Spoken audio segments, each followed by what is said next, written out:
Hello and welcome back to the Who's Podcast YouTube channel.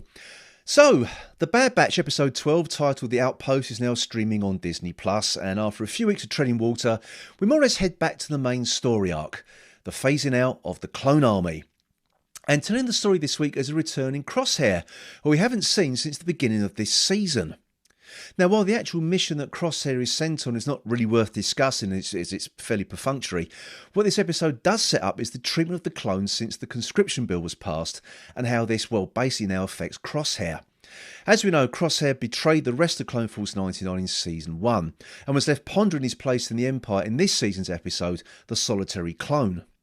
In this episode, Crosshair is now reporting to Lieutenant Nolan, another in a long line of despicable Imperial officers, and this one in particular has a disdain for clones, who he describes as used equipment. Well, while Crosshair is waiting to depart, he sees an Imperial officer escorting 3 clones who have been retired. Where they've been taken to, we do not find out. Well, not in this episode anyway, but this really is the beginning of the end for the clones. However, once Crosshair, Lieutenant Nolan and the clone detachment reach the outpost, which is set on an icy snow-driven planet, they find 3 clone troopers led by Commander Mayday.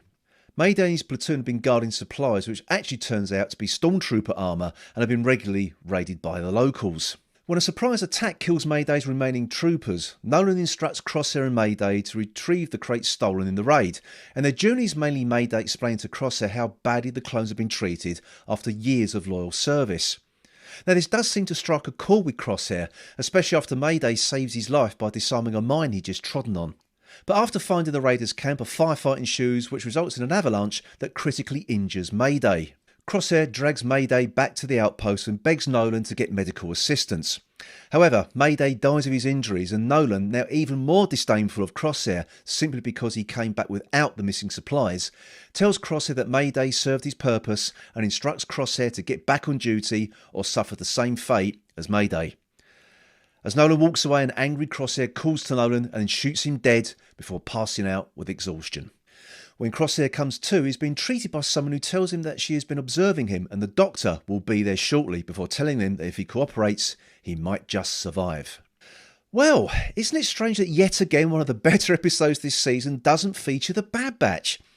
Well, this episode was far more interesting than basically anything the Bad Batch have featured in, even though there wasn't really much action to speak of. And it just goes to show just how up and down this season has been. We are now at the 3/4 mark of this series, and I cannot help but wonder whether this would have made a brilliant 8 or 10 part season, which I feel would have led to more basically tighter storytelling. However, what this season is trying to show, and for me was the main drive of this episode, was the sad decline of the clones.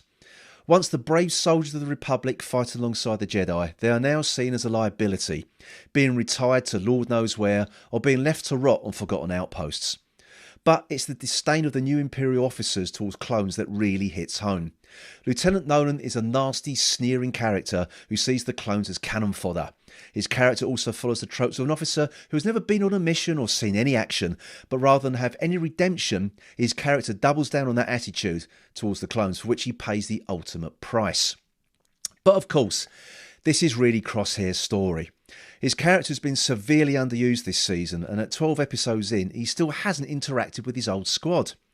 But while the solitary clone sounded alarm bells for his character, this episode really does wake him up to the reality that even with his specialist skills, he is now as disposable as an ordinary clone trooper. And it was also the character of Mayday that reawakened something else in Crosshair, and that has been part of the Clone Brotherhood. And I'm pleased that the showrunners did this. It adds an extra dimension to the character, making him feel conflicted on where his duties lie, that makes it all the more interesting. But who is the mysterious doctor that was referenced at the end, and what will happen to Crosshair now? Well, all I can say is, I hope they carry on with this next week and not go back to the Bad Batch messing about on a mission for Sid. Again.